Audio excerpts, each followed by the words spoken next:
Vômito em um bebê. Para quem cuida de uma criança pequena, essa é uma das cenas mais comuns e, ao mesmo tempo, mais angustiantes que existem. Mas como saber a diferença entre algo simples e um sinal de alerta de verdade? Hoje, a gente vai se transformar em detetive para investigar as pistas e decodificar o que realmente está por trás desse sintoma.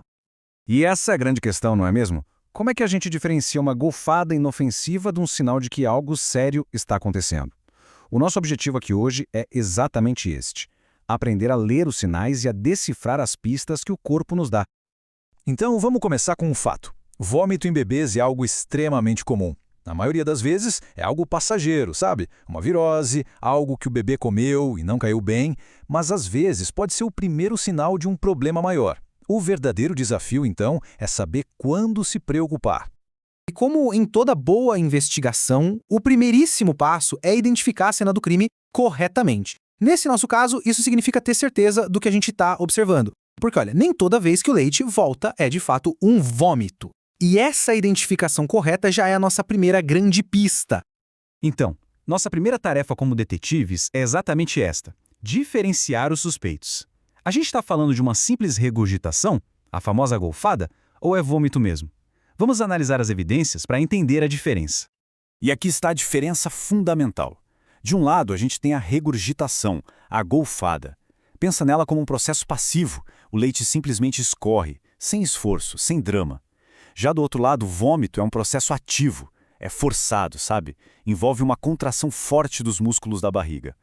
Entender essa distinção é a pista mais importante que a gente tem até agora. E existe uma terceira possibilidade para a gente ter no radar, que é a ruminação. Ela é um padrão mais comportamental, em que o bebê regurgita e fica remastigando o alimento. É menos comum e o diagnóstico leva mais tempo, mas é bom saber que ela existe para não confundir com outras condições, né? Ok, agora a conversa muda de tom. Vamos focar naqueles sinais que exigem ação imediata. Na nossa investigação, esses são os sinais de alerta, as pistas que praticamente gritam que é hora de procurar ajuda médica, e sem demora. Qualquer um desses sinais aqui é motivo para ligar o alerta máximo. Vômito esverdeado, que indica a presença de bile ou com sangue, o famoso vômito em jato, aquele que vai longe, uma dor de barriga muito forte ou a barriga muito estufada, um bebê muito apático, largadinho ou, ao contrário, irritado demais, a molheira estufada, febre que não passa, enfim, esses são sinais que nunca devem ser ignorados.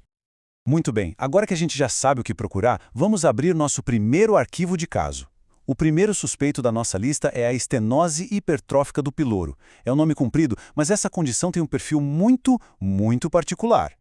Olha só o perfil desse suspeito, é muito claro. Geralmente começa numa idade bem específica, ali entre 3 e 6 semanas de vida. O modus operandi é clássico: vômitos muito fortes, em jato, sem bile. E o mais curioso de tudo, o bebê vomita tudo, mas logo depois está morrendo de fome de novo.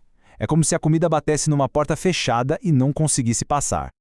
E aqui está a pista física definitiva, quase uma confissão. Em alguns casos, durante o exame físico, o médico consegue sentir uma pequena massa endurecida na barriga do bebê. A gente chama de oliva pilórica. É um músculo do piloro que engrossou tanto que fechou a passagem. É um sinal clássico que praticamente fecha o diagnóstico. Agora vamos para o nosso segundo arquivo. E este caso é bem diferente. Aqui, o culpado não é um problema mecânico, mas sim um problema metabólico mais complexo: a hiperplasia adrenal congênita, ou, para facilitar, HAC. O perfil da HAC é bem distinto do primeiro. Os sintomas costumam começar um pouco antes, por volta da segunda semana de vida. E aqui o bebê não está faminto. Pelo contrário, ele fica apático, letárgico e os vômitos vão piorando com o tempo. As pistas mais importantes vêm dos exames de sangue, que mostram um desequilíbrio muito grave dos sais do corpo. E no caso das meninas, pode haver uma pista física visível já no nascimento. O slide aqui mostra o mecanismo do crime, digamos assim. Tudo começa com uma falha genética em uma enzima. Essa falha causa uma queda brusca na produção de hormônios que são vitais para o corpo. O resultado é um verdadeiro caos metabólico. O corpo começa a perder sal de forma perigosa e isso leva à desidratação e aos vômitos. É uma cascata de eventos que precisa ser interrompida o mais rápido possível.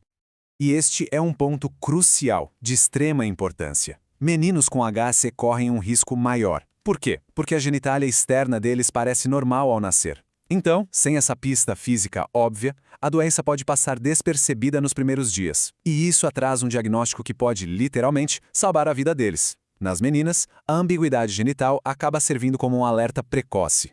Certo. Estamos chegando à conclusão da nossa investigação. Com todas as pistas que a gente reuniu, vamos agora comparar os nossos dois suspeitos principais, lado a lado, para consolidar o diagnóstico e não deixar nenhuma dúvida. Quando a gente coloca os dois casos lado a lado, as diferenças ficam gritantes. A idade em que tudo começa, o tipo de vômito, o estado geral do bebê, tudo é diferente. E os exames de laboratório, então, são um tira-teima. Eles apontam em direções completamente opostas. O desequilíbrio químico no sangue aponta para um lado na estenose e para o outro na HC. São essas pistas, todas combinadas, que fecham o diagnóstico. Então, o ponto crucial de toda essa nossa análise é este. O vômito, como um sintoma isolado, raramente conta a história inteira. É o contexto que importa. O padrão dos sintomas, a idade do bebê, o comportamento dele e os outros sinais físicos. São essas as chaves que desvendam o diagnóstico correto. E a gente encerra com uma reflexão. Estar atento aos sinais é o primeiro e mais importante passo para uma ação eficaz, seja cuidando de um bebê ou de nós mesmos. Isso nos faz pensar que outros sinais sutis os nossos corpos emitem todos os dias, quase como um pedido de atenção, e que muitas vezes a gente acaba ignorando. Fica aí a reflexão. Obrigado por acompanhar a gente nesta investigação.